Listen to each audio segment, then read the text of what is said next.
And what do you know about the artist? I know that he was around New York, an upper and lower Hudson Valley painter, and that he did a lot of work like this. I've seen some online. He did some work on Central Park, which looked not unlike this. And beyond that, I know he's dead.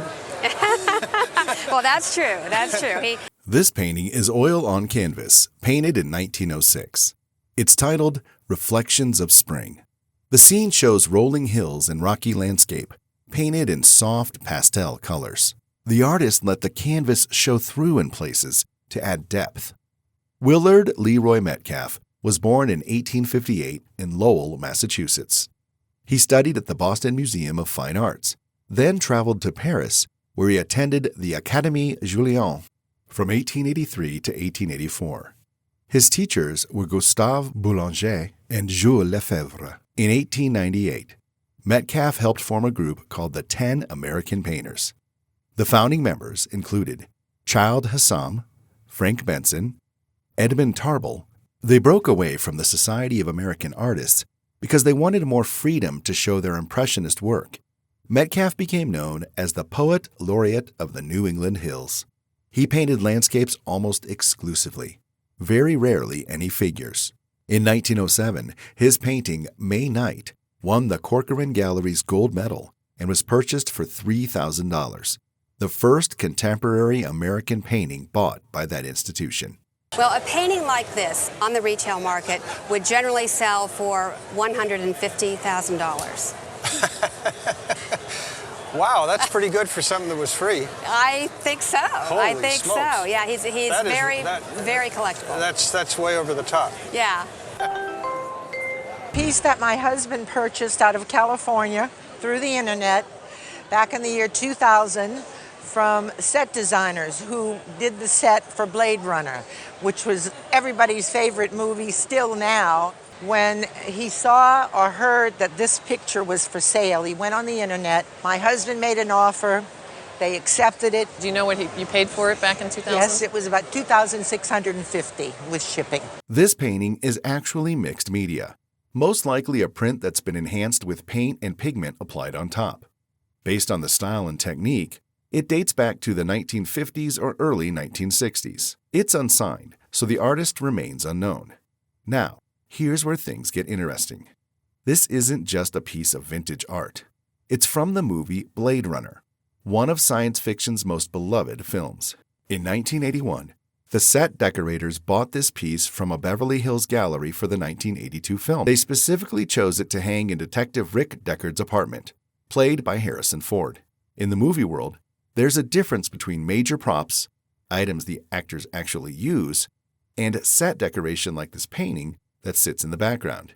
Today, at auction, we would expect this to sell between $10,000 and $15,000. Now that is really exciting. That is truly exciting.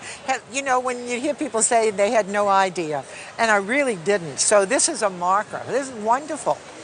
Wonderful. I'm thrilled. As much as I can remember, it's been 10 to 15 years at my mom's house. She bought it at an estate sale, and she paid about, I think around $200 for it. Okay. And I've been begging her for this picture ever since I've seen it. I've just remodeled my house, and I made it all 50s. I kept telling my mom, so can I have the picture now? And so finally she gave it to me. This painting shows a wholesome young woman in a bright green bathing suit posed beside a classic 1950s automobile. It's painted using mixed media on board. That means the artist used several different art materials combined together on a stiff backing. What's interesting about this piece is it was created as commercial art, likely an advertisement for a car company or sporting goods manufacturer. But its real appeal has always been as pinup calendar art, the kind that hung in garages and barber shops across America in the 1950s. The artist is Earl Moran, born in 1893 in Belle Plaine, Iowa, and he passed away in 1984. He was an American illustrator who became one of the most famous pinup artists of the mid-20th century. Earl Moran's pinup paintings are highly collectible today. His most valuable works feature Marilyn Monroe, whom he photographed and painted in the 1940s before she became famous. His auction record is $83,650 for a Marilyn Monroe pastel sold at Heritage Auctions in 2011. I would be estimating it between $20,000 and $30,000 at auction. Is my mom gonna see this? Because I'm not giving it back. It'll be our secret. Okay. Thank you. Thank you. Can you tell me who the artist is of this painting? Yes, it's Eduard Cortes. And how did you first become aware of him? I was watching Antiques Roadshow, and in the feedback booth, a gentleman stated that he found out his Cortez was a fake. And a light bulb went off, and I ran downstairs, and sure enough, this painting that had been hanging on our wall for 40 years said Eduard Cortes. This painting is oil on canvas, painted around 1950. It's a Parisian street scene measuring approximately 18 by 22 inches. You can see the wonderful light sources, reflections on the wet road in the foreground, and the warm glow of streetlights creating that romantic evening atmosphere Cortés was famous for. Here's a fascinating authentication detail. Cortés had a unique technique. He would take a small pin and prick a tiny hole in the canvas to establish the vanishing point for the perspective. If you look closely at the painting, all the lines converge to that single pinhole. It's like his signature hidden in plain sight. The artist is Édouard Léon Cortès, born in 1882 near Paris and passed away in 1969. Cortès earned the nickname the Parisian Poet of Painting for his romantic depictions of the city. His painting, Rue Royale, Paris, holds his auction record at $113,279, sold at Sotheby's London in 2006. For an 18 by 22 inch canvas, at auction, that should be worth $30,000 to $50,000. You've got to be kidding me. 30 to 50,000? 30 to 50,000, I would feel very confident in saying that. Wow. Back in 2001, I was an executive producer of a news magazine show at the PBS affiliate in Connecticut. And one of our great producers on the show said, I learned of this New Haven artist who paints on leather. And not only was it an art that he learned in prison, my husband and I wanted to support him. So we went to his house in New Haven, very sweet man, and we bought this painting. And what did you pay Winfred for this? It was $1,200 in cash. Okay. Yeah. This artwork is made from leather. Rembert carved it, tooled it, and added dye to color it. He made it around 2001. It's called Moonshiners and shows a street in Cuthbert, Georgia. You can see a wheelbarrow with sugar and yeast, things used to make moonshine. The artist is Winfred Rembert, born in 1945 in Cuthbert, Georgia. His aunt raised him. As a child, he picked cotton in the fields. He never learned to read or write. When he was 19, Winfred Rembert joined the Civil Rights Movement. After a protest, white men chased him. He was caught. They hung him upside down from a tree and beat him. Then they sent him to prison for 7 years on a chain gang. In prison, Rembert finally learned to read and write. Another prisoner taught him how to work with leather. But Winfred Rembert didn't start making art until he was 51 years old. He wrote a book about his life called Chasing Me to My Grave. It won the Pulitzer Prize in 2022. Winfred Rembert died in 2021. His most expensive artwork sold for $327,600 at Christie's in New York in 2023. In today's market, retail, I would have no problem saying this is somewhere between $100,000 and $125,000. Are you serious? Wow. I hate to say wow, but I didn't expect that. My husband and I just wanted to support him, and never knowing that this would become such a legacy. What can you tell me about this wonderful rusty Heurlin? Well, I know my grandfather got it commissioned back in 1964. They were living in Fairbanks, and they took the family on a drive down to Esther, where Rusty lived and worked. My dad was about 10 or 11 back then. He remembers faintly, but my grandfather went in a separate room with Rusty and discussed what kind of painting he wanted, and then they left, and about 3 months later, they had this nice painting delivered to their home. This painting is oil on canvas, painted in 1964. It depicts a classic Alaskan scene. The palette is subtle and gentle blues, and what's remarkable is how the artist captured silence and stillness on canvas, the quiet of the Alaskan wilderness. What makes this painting special is its ability to capture one of nature's most elusive phenomena. The Aurora Borealis is notoriously difficult to photograph. The artist is Magnus Heurlin, known by his nickname Rusty. He was born on July 5, 1895 in Kristianstad, Sweden.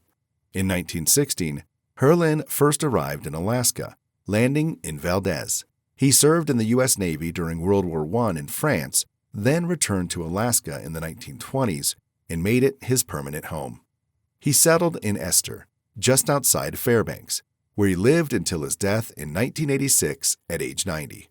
Heurlin became one of Alaska's earliest and most beloved resident painters. I would give it an auction estimate of between $40,000 and $60,000. Wow, that's more than I thought. And for insurance, I think maybe around $75,000. Okay. Wow, it's a family piece. Golly, I guess it was 1963. I did my junior year in Madrid, Spain, and I lived right close to the Joaquin Sorolla Museum, and we found some of Jane Peterson's work. I just fell in love with this because it reminded me of Joaquin Sorolla, her, and I've lived with her for, golly, almost 50 years. Oh my goodness. This painting is oil on canvas, painted around 1929. It's called The Answer, and shows a woman deep in thought, appearing to write a letter. Her beads look like they might be broken. It's mysterious. Maybe she's writing a difficult letter to someone. The artist is Jane Peterson, born in 1876 in Elgin, Illinois. She attended the Pratt Institute in Brooklyn and graduated in 1901. Then she traveled to Europe to study art. In 1925, the New York Times called her one of the foremost women painters in New York. Peterson's paintings command strong prices at auction. Her work, Gloucester Harbor, Late Afternoon, set her record at $520,000 at Christie's, New York in 2006. As I recall, I paid $150 for it. $150. Her work is very popular. It's also a very period piece, and it's very colorful and brilliant, and so for all those reasons, and I think that a gallery in New York would be asking $300,000. Where's the chair? Now I need that chair. Oh, I'm so excited. Well, my grandparents and my mother traveled from El Dorado, Arkansas to New Orleans in the summer of 1946 to get my mother's wedding dress and her trousseau. And my grandparents went into a gallery, and my grandfather saw this painting, fell in love with it, and bought it. This painting is oil on canvas, painted around 1946. It shows the old French market in New Orleans. The artist captured the bustling scene with people, vendors, and the historic market buildings. It's a classic view of New Orleans in the 1940s. The artist is Clarence Millet, born in 1897 in Hahnville, Louisiana. As a teenager, he came to New Orleans to work as an apprentice in an engraving company. His artistic talent became obvious, and people encouraged him to get training. He became part of the vibrant community of artists, writers, and musicians who lived in the French Quarter. He once said, "I paint the things I know, see, and feel. I try to let other people experience that same feeling."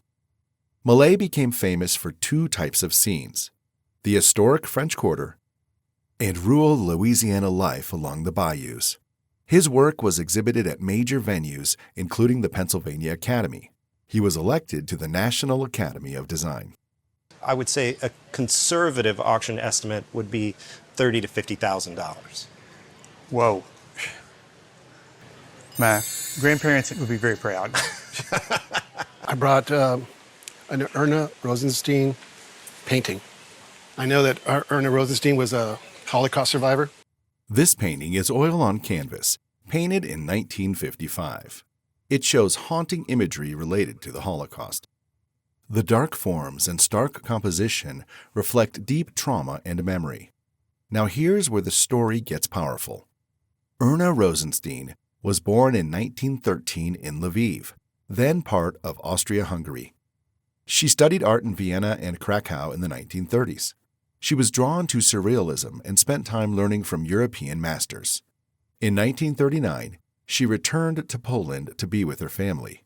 When the Nazis invaded, her life changed forever. In 1942, her parents were murdered while trying to escape to Warsaw. Rosenstein was there and was wounded.